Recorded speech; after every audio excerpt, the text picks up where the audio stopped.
Close your eyes and listen to me. Do you remember growing up? Every bit of your childhood, almost every day in your classes. High school, college, your adulthood? You don't.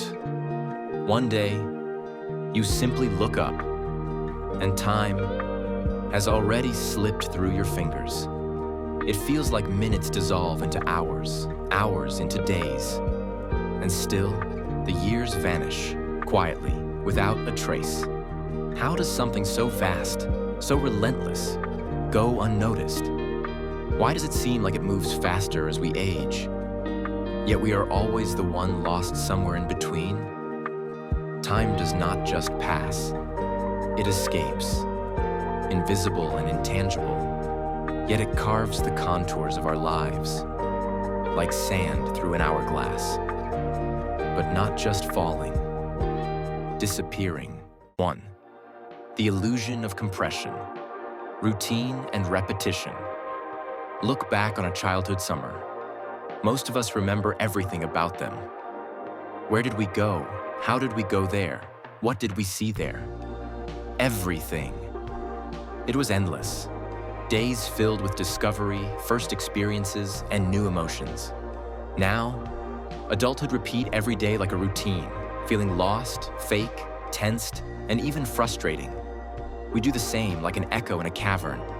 Wake, work, sleep, repeat. Again, and again, days blur into one another like a bad transition. Our brains lose track of time, not because it races faster, but because it folds in on itself. Repetition compresses subjective time, collapsing days so they feel shorter.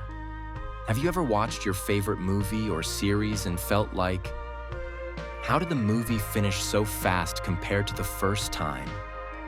Psychologists call this the paradox of time perception. The more predictable days are, the less distinction our brain creates between them.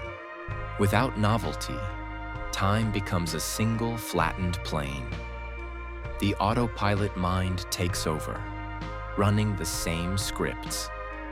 In such monotony, years dissolve, slipping through memory's fingers before we notice.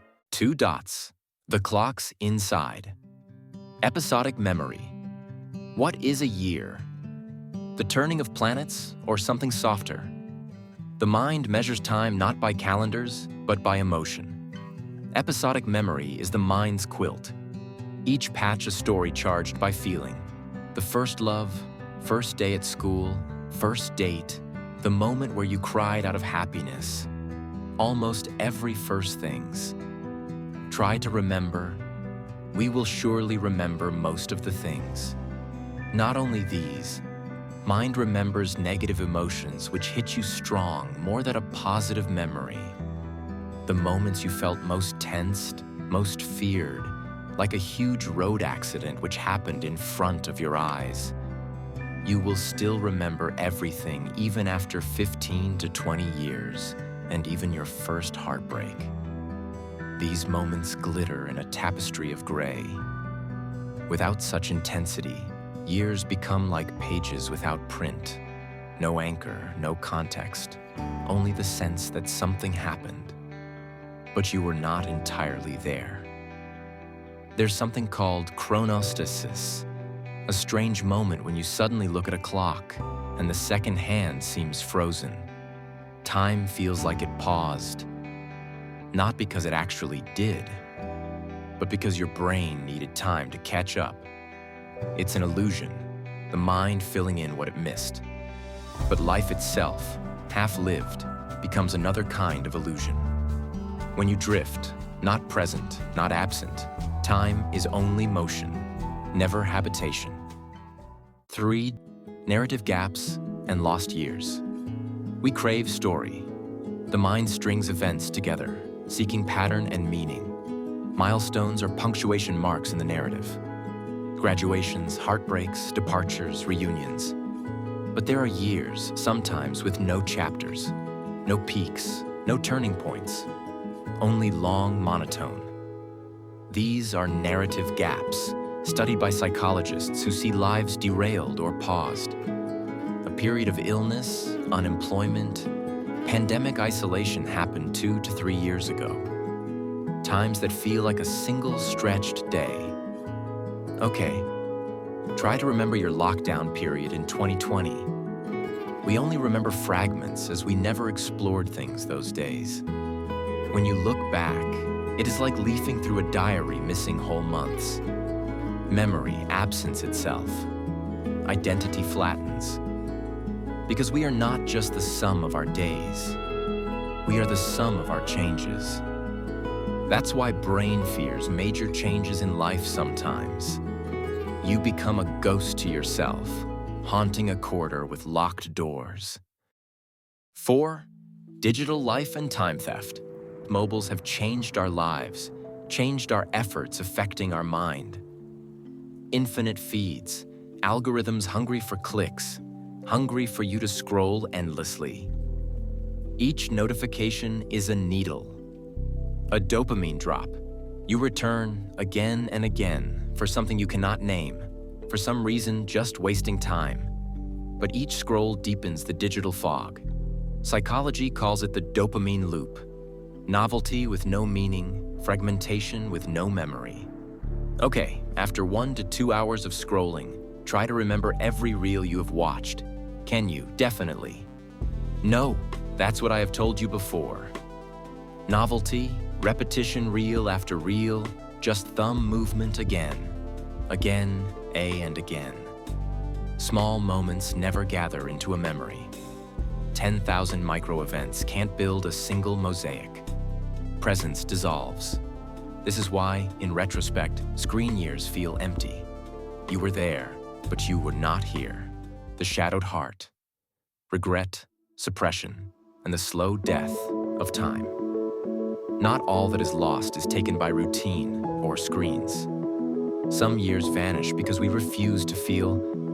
Times we feel regret, suppression, and depression. We can't feel alive. We can't live life and feel the moment of time. When we shrink from feeling, we shrink from memory. Psychology calls it the hedonic adaptation. It flattens our joys, makes even bright triumphs dulled and ordinary. Stagnation corrodes the outer edges. We remember less, not because life was less, but because we refuse to let ourselves feel it. Distraction, denial, and comfort conspire. And in the conspiracy, years slip away. And this time is not stolen, but surrendered by ourselves. 6. The solution. Brains are built to save energy. Repetition, habit, ritual, the machinery of survival.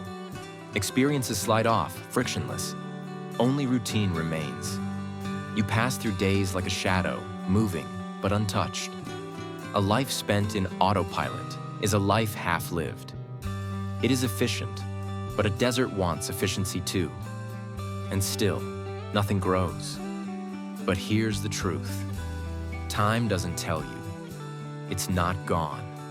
You can bring it back, not the years, but the feeling of being alive in the middle of one. You don't have to escape your life. You just have to stop sleepwalking through it.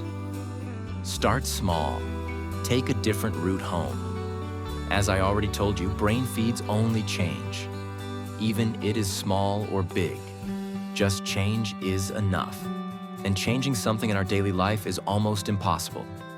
You can't change your job or college daily, of course. So the best way to include presence in our rushing daily life is to just take a different route to your home, school, college, office. It's that simple. Eating without your phone is the best habit to make sure you feel any moment in your life. If needed, add a different taste or an ingredient you don't usually use to food to feel difference.